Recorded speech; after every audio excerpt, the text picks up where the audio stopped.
हाँ जी दोस्तों, आप सबका फिर से स्वागत है हमारे YouTube चैनल पर। तो पीछे के वीडियो में हमने संख्या पद्धति वाले चैप्टर को शुरू किया था, नंबर सिस्टम। आज के हम क्लास में आगे के क्वेश्चन को देखेंगे। मैं आपको बता दूं कि अगर आपने हमारे चैनल को सब्सक्राइब नहीं किया है तो इसे कर लीजिए, क्योंकि मैं आपको बहुत ही अच्छे अच्छे क्वेश्चन को बहुत ही कम समय में और बहुत ही आसान तरीके से समझाने का प्रयास करता हूं। तो चलिए आज का हम क्वेश्चन शुरू करते हैं।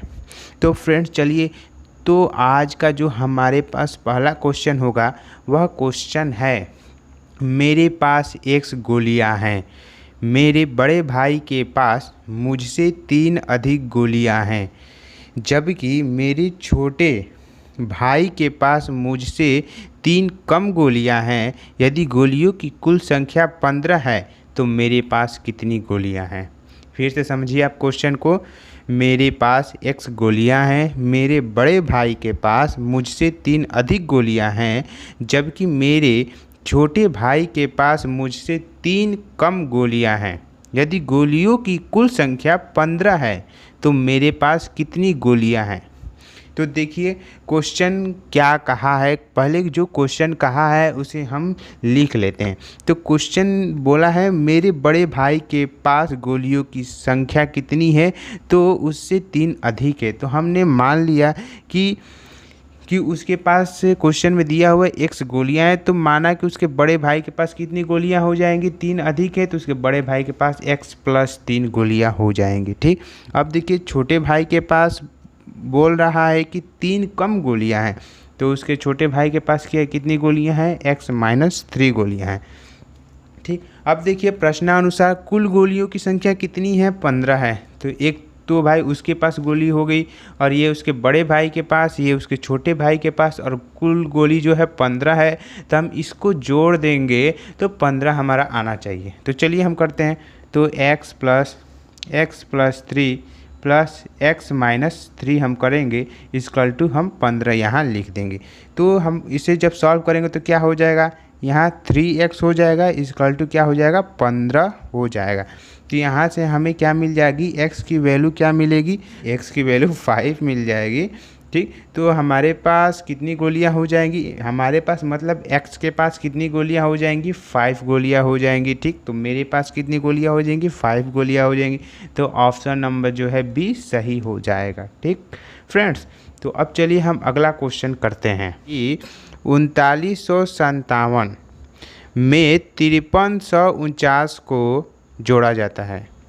प्राप्त राशि में से 7062 को घटाया जाता है।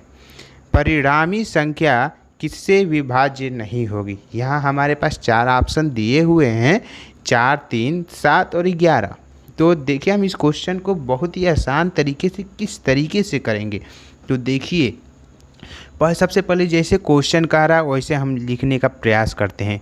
तो हमारे क्वेश्चन में बोला है कि क्या बोला है, क्वेश्चन में बोला है कि 3957, ठीक, 3957 को 3957 में 5349 को जोड़ा जाता है। तो हमने यहाँ क्या कर दिया, 5349 को हमने जोड़ दिया। अब देखिए आगे क्या कहता है, प्राप्त राशि में से 7062 को घटाया जाता है। तो हमने यहाँ से क्या कर दिया, 7062 को घटा दिया। ठीक, अब हम जब हम इसे सॉल्व करेंगे तो हमारे पास कितना हो जाएगा, ये हो जाएगा हमारे पास 9306 फिर माइनस और 7062 हो जाएगा। ठीक, अब चलिए अब जब हम इसे सॉल्व करेंगे तो हमारे पास हो जाएगा 2244, ये हमारे पास होगा।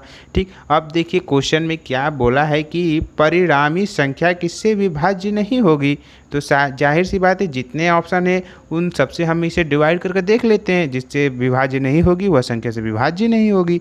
तो पहला ऑप्शन को हम लेते हैं, पहला विकल्प पहले। तो हम इसे 4 से क्या करते हैं, डिवाइड करने का हम प्रयास करते हैं। अगर 4 से डिवाइड हो जाए तो सही है।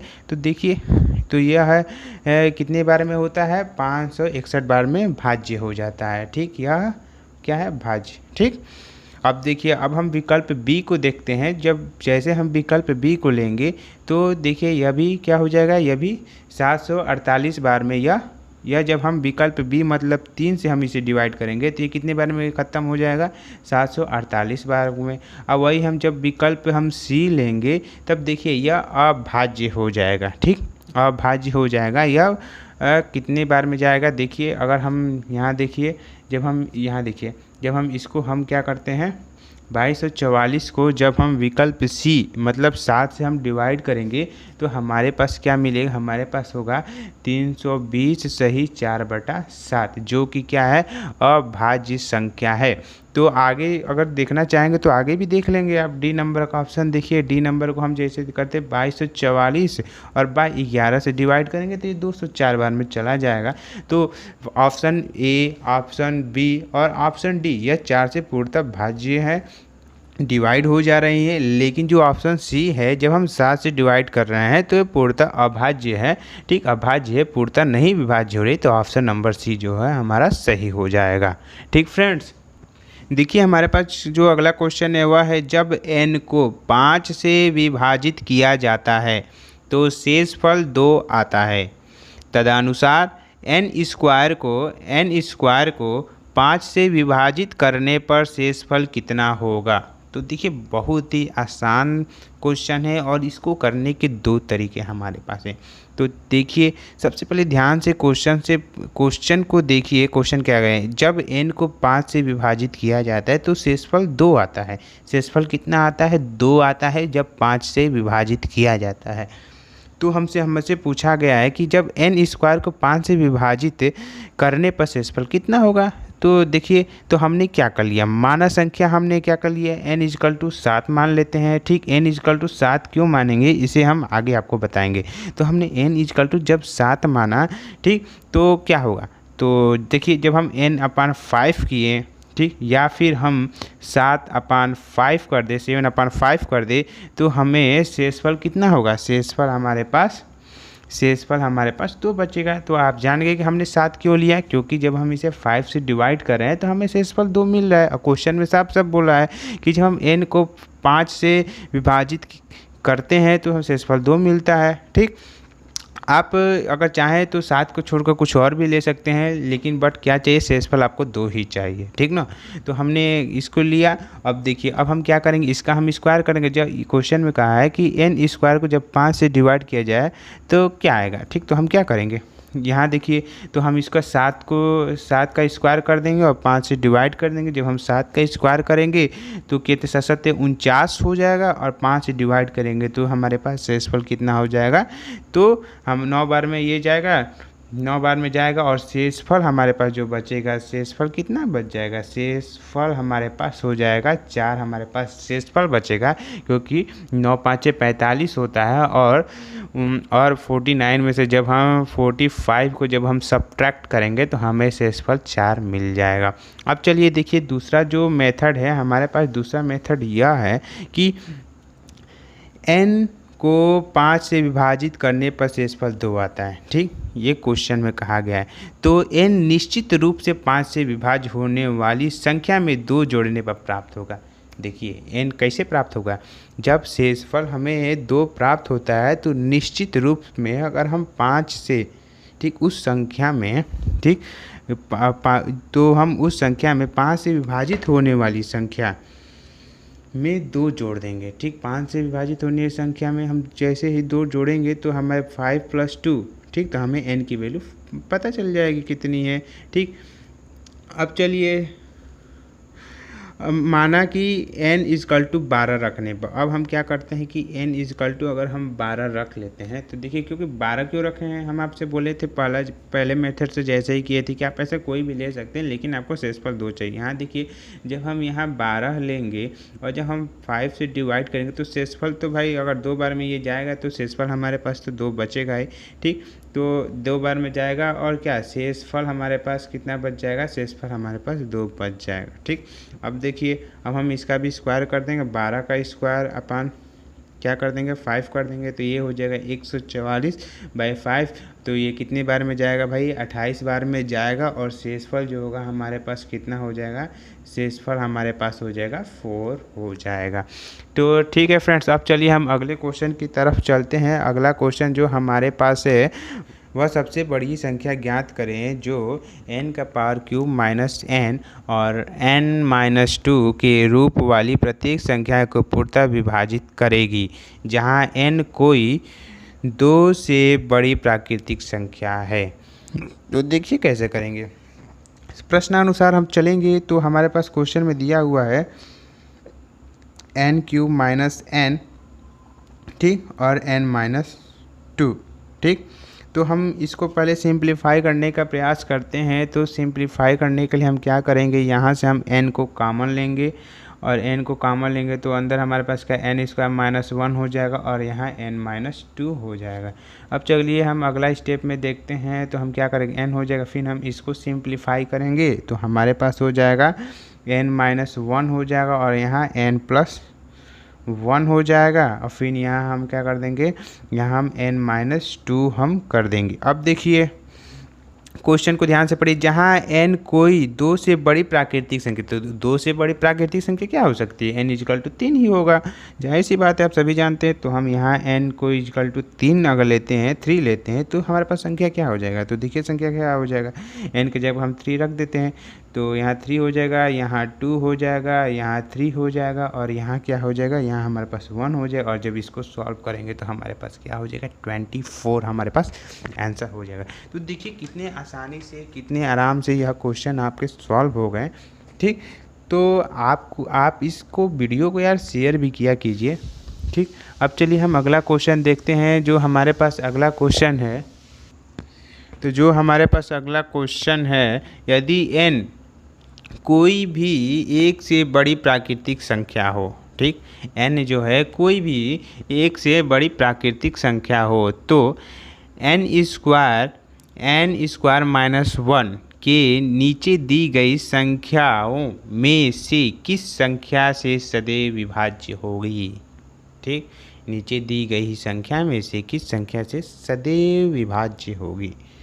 तो देखिए क्या करेंगे इस क्वेश्चन को करने से पहले, जो पहले क्वेश्चन में दिया है उसे तो हम लिख लेते हैं पहले। तो हमारे पास क्वेश्चन में दिया हुआ है n² माइनस 1, ये हमारे पास क्वेश्चन में दिया हुआ है। तो विभाज्य करने के लिए हम क्या करेंगे, n=2 ले लेंगे, ठीक। यहाँ हम क्या करेंगे, हम 2 इसे ले लेंगे। तो देखिए जैसे हम n=2 यहाँ रख कर इसे सॉल्व करते हैं तो हमें क्या मिलता है, यहाँ देखिए 4×3 कितना हो जाएगा, 12। तो ये 4×3 12 हो जाएगा। तो हमारे पास आंसर क्या हो जाएगा, 12 हो जाएगा। कितना आसान ये क्वेश्चन था। अब चलिए हम अगला क्वेश्चन को देखते हैं कि अगला क्वेश्चन क्या कहता है। यदि x अभाज्य संख्या नहीं है और -1 इज लेस देन और equal to 2x minus n/5 is less than और इक्वल टू 1 है, तो x की मान संख्या है। यहाँ हमारे पास 4 ऑप्शन दिए हुए हैं, पहला ऑप्शन 4, 3, 2 और 5। तो आइए देखते हैं इस क्वेश्चन को हम करेंगे कैसे। तो इस क्वेश्चन को करने के पहले हम क्या करेंगे, सबसे पहले जो हमारे पास दिया है हम उसे तो पहले लिख लें। तो वो हमारे पास हो जाए -1, ठीक, और फिर इज लेस देन या equal to 2x minus 7/5 is less than equal to हमारे पास 1 है। अब हम ज़रा इसे सिंप्लीफाई भी तो कर दें यार, इसे ही सिंप्लीफाई करेंगे तो क्या हो जाएगा, यहाँ -5 हमने क्या 5 से मल्टीप्लाई कर देते हैं सभी तरफ, ठीक। तो क्या हो जाएगा, और ये 5 से 5 कट जाएगा तो यहाँ 2x माइनस 7 हो जाएगा, फिर इसे मल्टीप्लाई करेंगे तो यहाँ हमारा 5 हो जाएगा। अब हम क्या करते हैं, इस 7 को हम इधर लेकर चले जाते हैं, क्या दिक्कत है, कोई दिक्कत नहीं होगा। -5 is less than equal to 2x, ठीक, लेस देन इक्वल टू 5 + 7 कर देते, इतना अच्छा मौका है। अब फिर चलिए हम यार इससे भी सिंप्लीफाई कर देते हैं। सिंप्लीफाई करने में क्या जाता है, हम भाई स्टेप स्टेप कर रहे हैं, आप इसे बिना स्टेप का कीजिए, मन में करके डायरेक्ट लिखिए, ठीक। फिर देखिए इसे करेंगे तो 7 5 कितना होता है, तो 7 5 हमारे पास 12 होता है भैया। अब देखिए क्या करेंगे, ठीक, 7 5 कितना होता है हमारे पास 12 होता है। अब देखिए एक काम तो हमने गड़बड़ कर दिया है, यहाँ हमने इसे 7 को हमने इधर ट्रांसफ़र कर दिया है, जो कि हमने यहाँ गलत किया है। अक्सर आप भी एग्ज़ाम में इसी तरीके से करते हैं, तो आप ऐसा ना कीजिए। 7 को ट्रांसफ़र ना कीजिए, आप क्या कीजिए 7 इधर जोड़िए, 7 आप इधर जोड़ दीजिए, ऐड कीजिए, और 7 आप इधर ऐड कर दीजिए, ठीक। तो क्वेश्चन सही होगा, नहीं तो ऐसे भैया गलत हो जाएगा। बहुत लोग ऐसा करते हैं। तो हमने क्या क्या किया, तो यहाँ भी हमने 7 ऐड कर दिया और एक यहाँ 7 ऐड कर दिया, ठीक।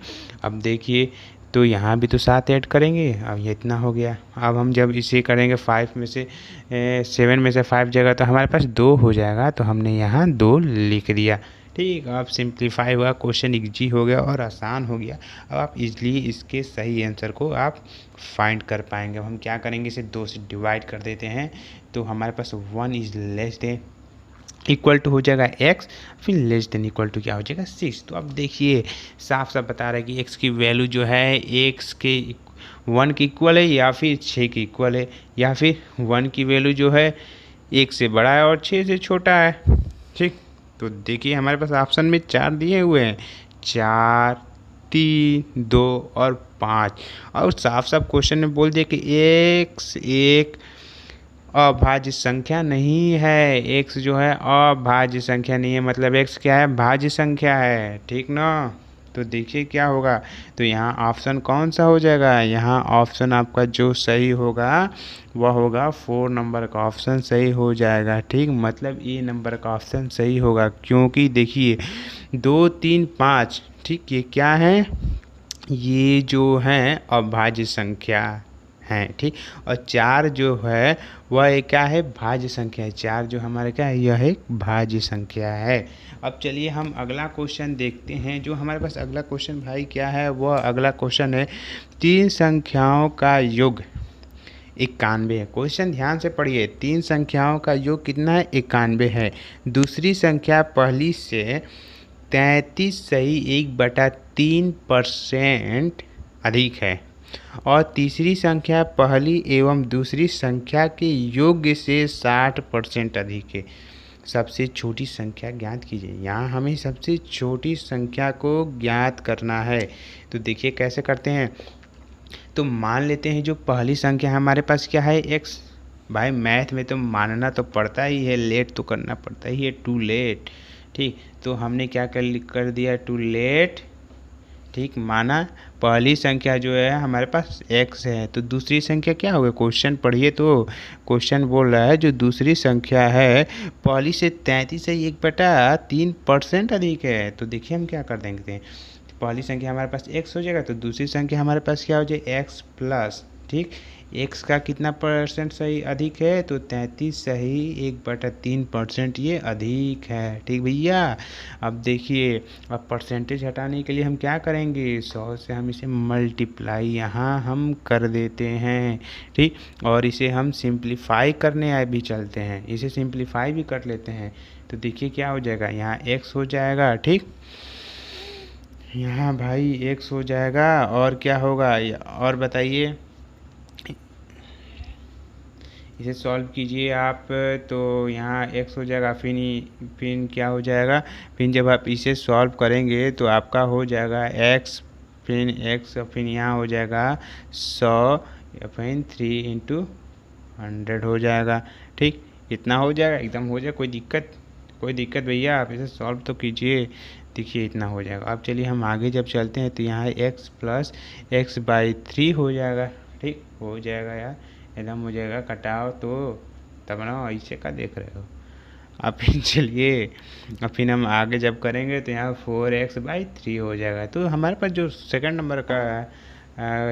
नंबर था वो हमारे पास 4x/3 हो गया, ठीक। अब चलिए तीसरा देखते हैं। तीसरा क्या कहता है कि तीसरी संख्या पहली एवं दूसरी संख्या के योग है। मतलब हम क्या करेंगे, पहला और दूसरा को जोड़ने को कह रहा है, ठीक, और योग से 60% अधिक है भैया, 60% अधिक भी कह रहा है, तो 60% अधिक है, तो हम 100 में जोड़ देंगे, 100 में कितना जोड़ देंगे, 7, तो ठीक ना, तो इतना परसेंट अधिक है। तो चलिए पहले कर लेते हैं जो करते हैं, x पहली संख्या हो जाएगा, ये दूसरी संख्या का योग हमारे पास हो गया, ठीक। अब इसमें कितना अधिक है तो भैया 60%, तो 100 में 60 जोड़ेंगे तो 160 हो जाएगा। अब फिर यहाँ हमने 100 कर दिया।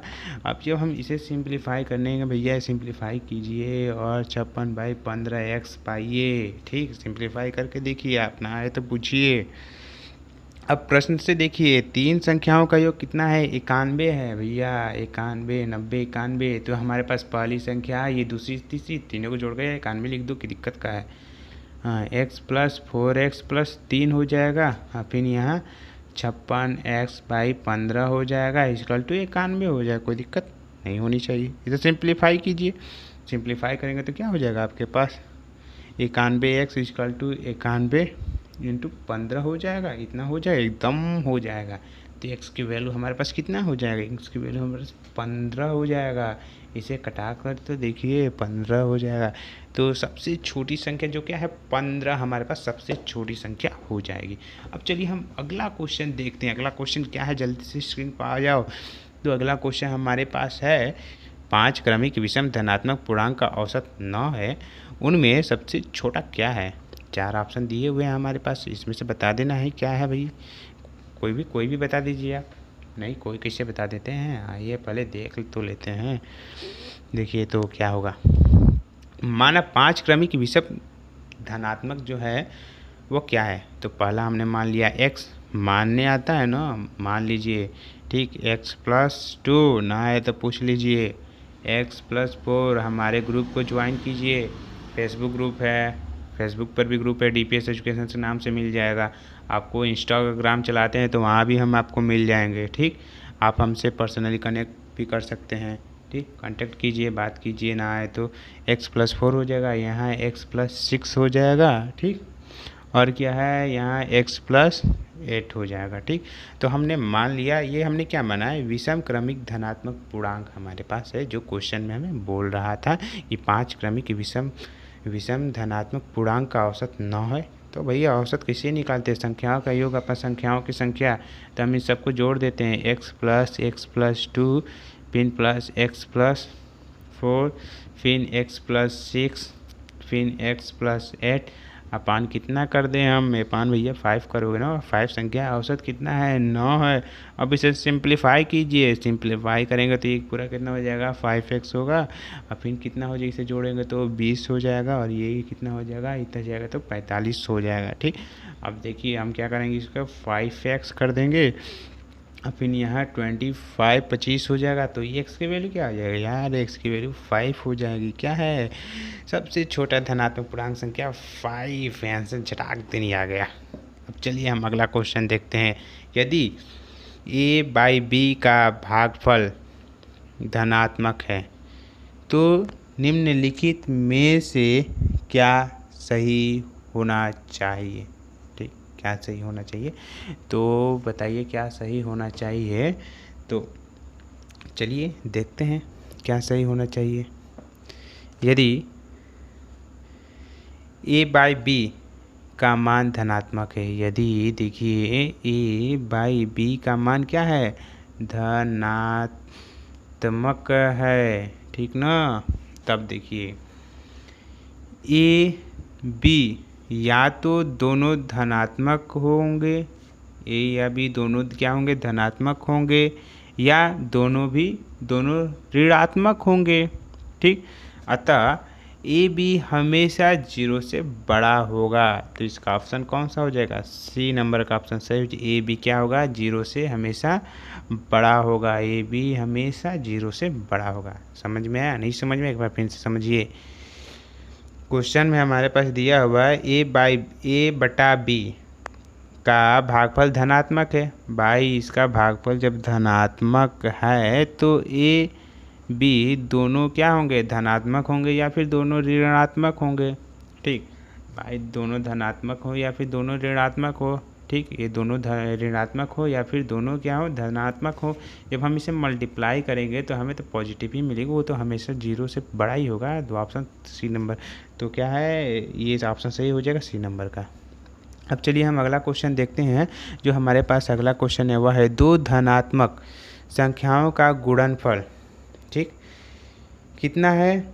11,520 है। ठीक, कितना है?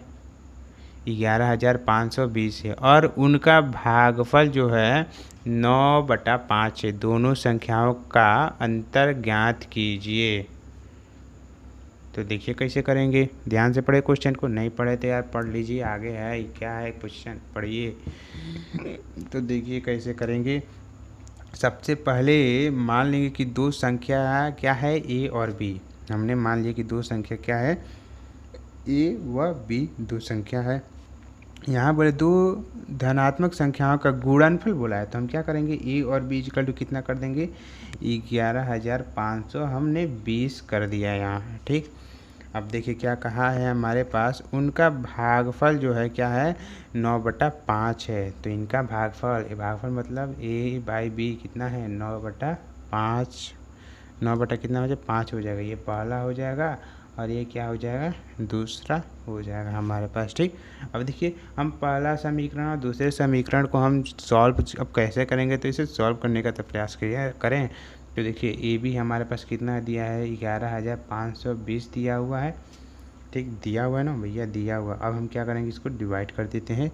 तो ए बाई बी कर देंगे इधर, और इधर हम क्या कर देंगे, 9/5 से हम इसे डिवाइड कर देते हैं। ठीक, अब देखिए जब हम इसे सॉल्व करेंगे तो आगे क्या हो जाएगा, यहाँ हमारे पास बी स्क्वायर हो जाएगा। सॉल्व तो करने आता ही होगा, देखिए होगा कि नहीं होगा, बी स्क्वायर हो जाएगा।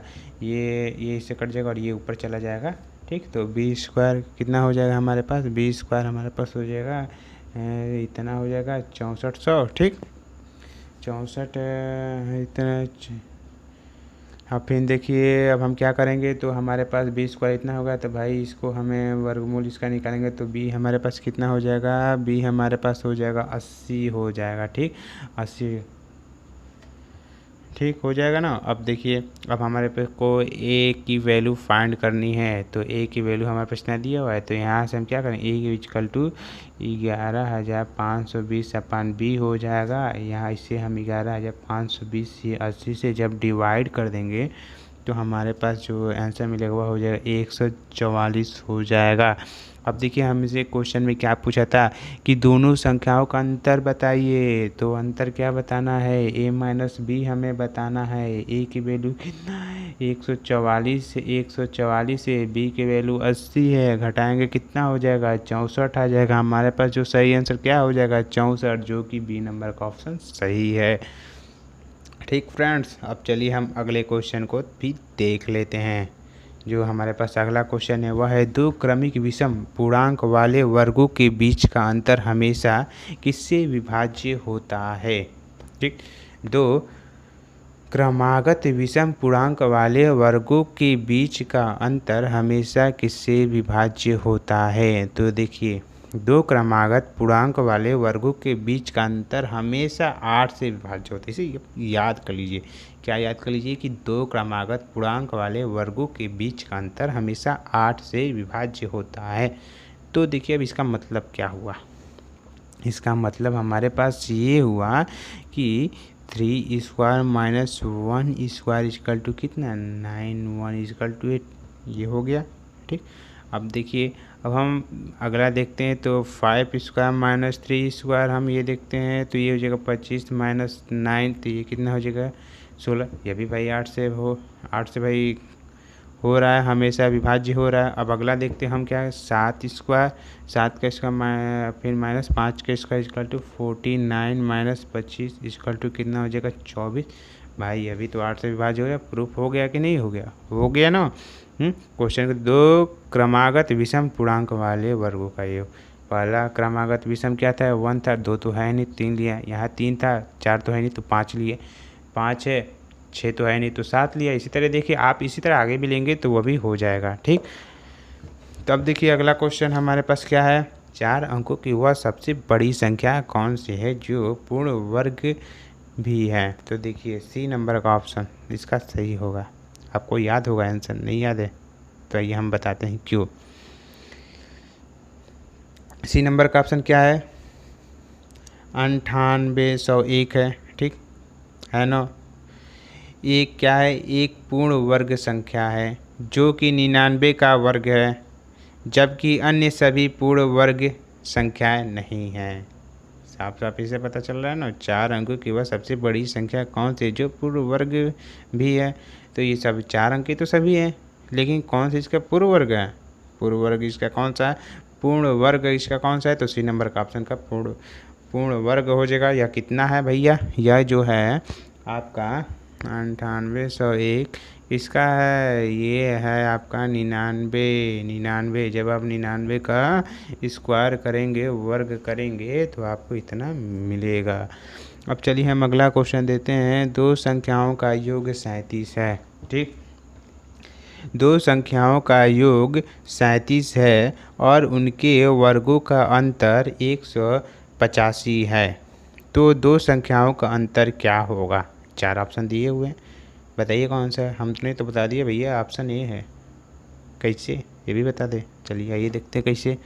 तो माना दो संख्याएं क्रमशः x और y है। हमने क्या मान लिया कि दो संख्याएं x और y ही।